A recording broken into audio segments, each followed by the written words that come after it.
just before Obama was about to receive a briefing that contained no reference to significant Russian interference.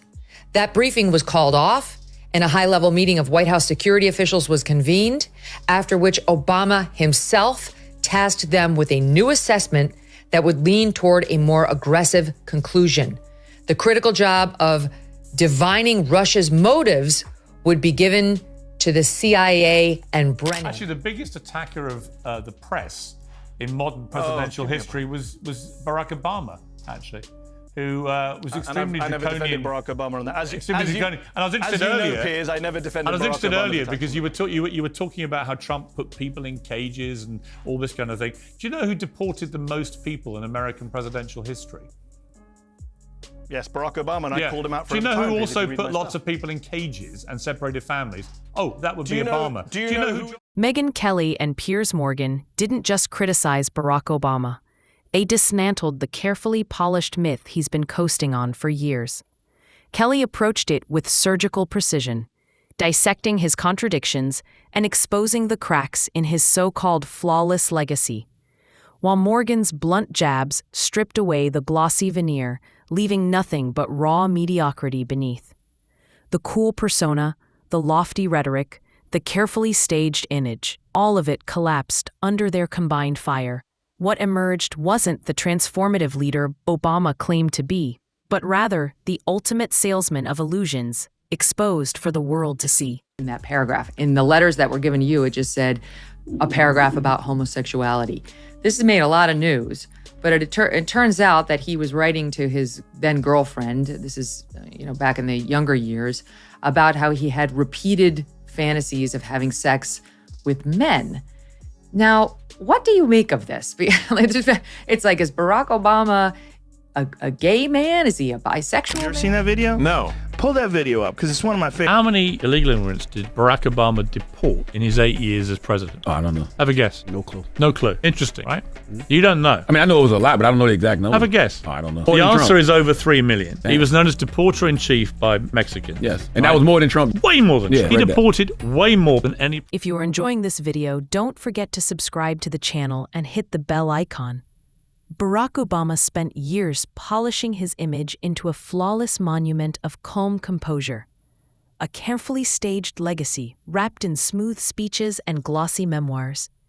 But when Megyn Kelly takes the scalpel to that myth, the golden aura begins to look more like cheap stage lighting. Obama's career, Kelly argues, has always been about illusion, speeches that sound profound but collapse under scrutiny, promises that echo endlessly but rarely land in reality, and a personal brand that feels more like a lifestyle company than a statesman's record. With precision and experience, Kelly slices through the marketing, exposing the man behind the myth. Here is Trump just now. He was just caught on camera saying, well, we'll play both of them in succession. Let her rip. Witch hunt that you should be talking about is they caught President Obama absolutely cold, Tulsi Gabbard. What they did to this country in 2016, starting in 2016, but going up all the way going up to 2020 in the election. They tried to rig the election, and they got caught. And there should be very severe consequences for that. Obama's admirers love to paint him as the intellectual giant of modern politics, but Kelly points out that his brilliance often relied more on performance than substance. He wasn't the professor-in-chief. He was the headliner at an open mic night where the teleprompter was his guitar. The cadence, the dramatic pauses, the perfectly timed tone. It was theater, not governance. Behind the carefully measured delivery stood a politician who avoided decisive action until he had no choice and spent more time managing optics than solving real problems.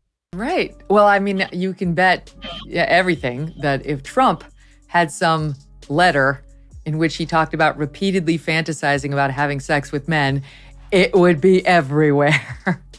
To me, as a member of the media, this just seems like the media running cover for him on this is something that would be embarrassing potentially to him, and they don't want to. Take foreign policy, for example. Obama was hailed as the man who would reset America's place in the world. But what did that reset deliver? A red line in Syria that dissolved into pink dust when Bashar al-Assad crossed it. a much-hyped pivot to Asia that became a pivot to nowhere. An Iran deal that seemed designed less for security and more for a Nobel Peace Prize speech. One that aged like sour milk. Kelly isn't fooled by the word games that dressed failure up as sophistication. She sees Obama not as the philosopher king he wanted to be remembered as, but as someone who governed like a TR manager, protecting his own brand. David, just to pick up on the Jeremiah Wright thing, and I don't know Jeremiah Wright. I've never heard him referred to as Jerry. We don't have to revisit that entire... He's a lovely person.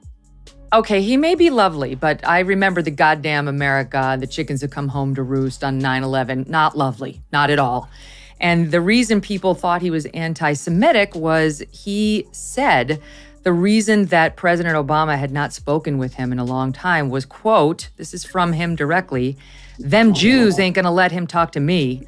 I told my baby daughter that he'd talk to me in 5 years when he's a lame duck."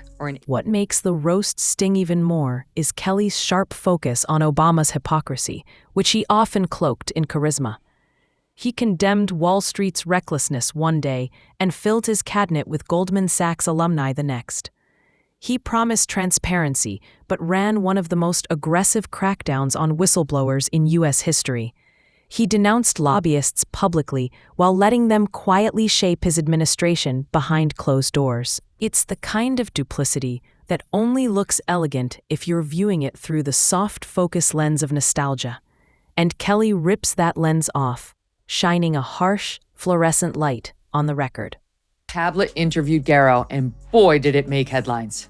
Among them, Garrow, again, who did this comprehensive biography on Barack Obama, saying that the former president is as insecure as Donald Trump, calling Obama's own memoir a work of fiction, discussing Mr. Obama's apparent anti-Semitism, and as if that's not enough, his Even on cultural issues, Obama built his image as the calm voice above the storm, the unshakable figure in a divided America. But Kelly argues that his calm often came at the price of ignoring problems he didn't want to confront. He gave soaring speeches about unity while racial tensions burned beneath the surface. He became more the symbol than a solution. Kelly frames him as a politician who sold hope like a subscription service, only to ghost his customers once the trial period ended. And then came the lifestyle empire. Netflix deals, podcast contracts, multi-million-dollar book sales.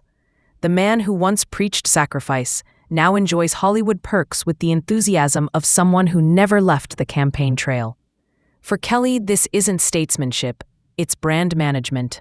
This was every word you can think of. They tried to steal the election. They tried to obfuscate the election. They did things that nobody's ever even imagined, even in other countries. You've seen some pretty rough countries. This man has seen some pretty rough countries, but you've never seen anything like that. And we have all of the documents. And from what Tulsi told me, she's got thousands of additional documents. Piers Morgan brings his trademark bluntness to the roast, slicing through the transatlantic myth-making with brutal clarity. He frames Obama as the world's most successful salesman of mediocrity, while others bought into the myth of genius. Morgan sees a man who mastered the art of lowering expectations, and then congratulating himself for clearing the bar he set.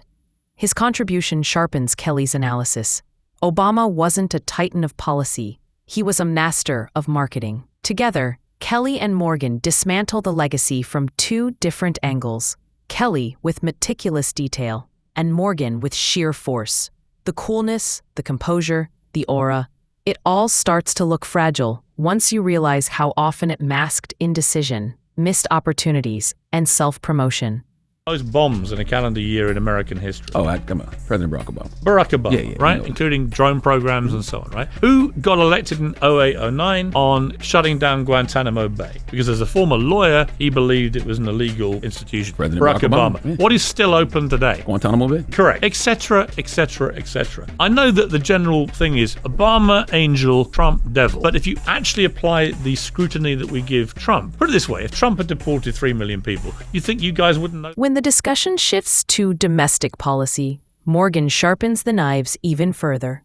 Obama's legacy here, they argue, reads like a collection of unfinished drafts and half-written promises. Take healthcare, his supposed crowning jewel. The Affordable Care Act was meant to revolutionize the system, but instead, it became a patchwork stitched together by lobbyists and consultants, creating more complexity, higher premiums, and a rollout so disastrous it looked like the government was running on dial-up. Kelly frames it as a branding exercise disguised as progress. Then there's the economy. While Obama inherited a financial mess, his solution funneled taxpayer money into bailouts that propped up the very institutions that caused the collapse. Wall Street thrived, stock markets soared, but Main Street was left behind. A man who campaigned as the champion of the working class ended up being the patron saint of corporate stability. Piers is suggesting that Barack Obama and his government and the CIA under his tenure launched a chemical weapons attack on Syrian people. Do you seriously think that's what happened? I'm not saying that Obama did it. Most of the time when the CIA does things, the presidents have no idea what the CIA is doing. But you think the CIA would launch a chemical weapons attack simply to smear Assad? One of Obama's most glaring contradictions, Kelly notes, was his relationship with power itself. He campaigned as the antidote to George W. Bush's heavy-handed executive authority, but quickly embraced drone strikes and expanded surveillance once in office.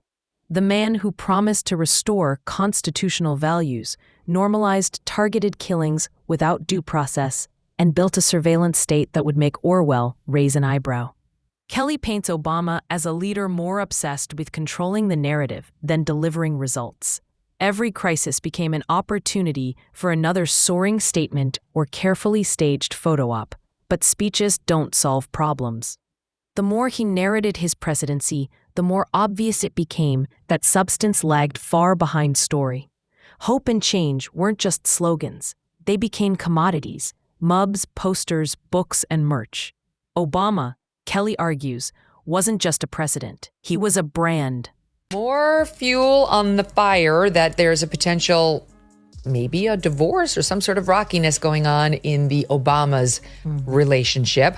They both posted these mirrored, very choreographed Valentine's Day messages on X, but he was just seen at an LA, the basketball team, the Clippers, thank you, game without her. And then on Tuesday, he was spotted eating out at a fancy dinner in Sherman Oaks with both daughters, Malia and Sasha, but again, no Michelle, according to TMZ. So? I think they seem to be soft launching their divorce.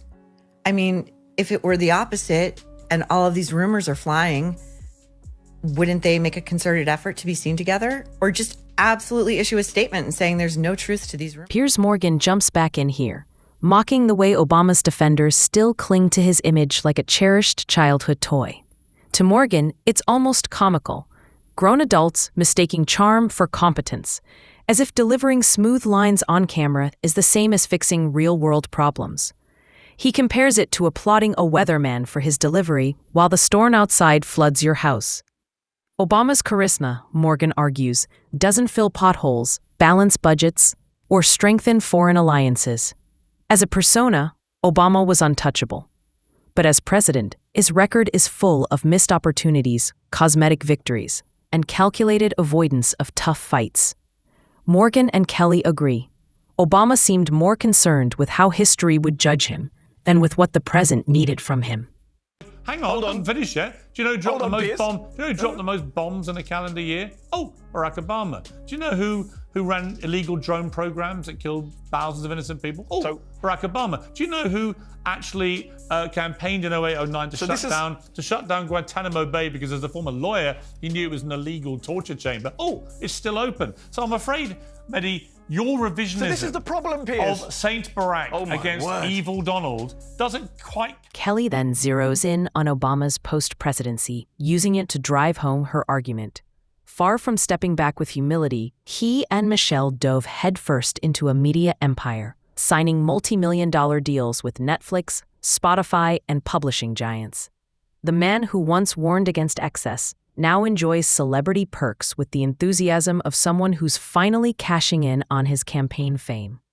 Kelly frames it as the ultimate bait and switch. Voters bought into a promise of change, only to see their transformational leader transform into a Hollywood insider.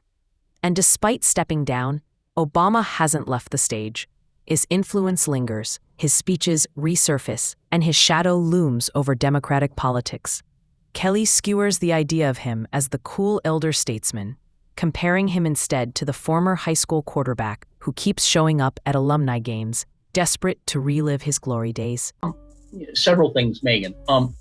Both Alex McNair, who was Barack's girlfriend of 1981 to 1983, and Genevieve Cook, who was his girlfriend in New York in 84, 85, both shared with me all the letters that Barack had written them back then.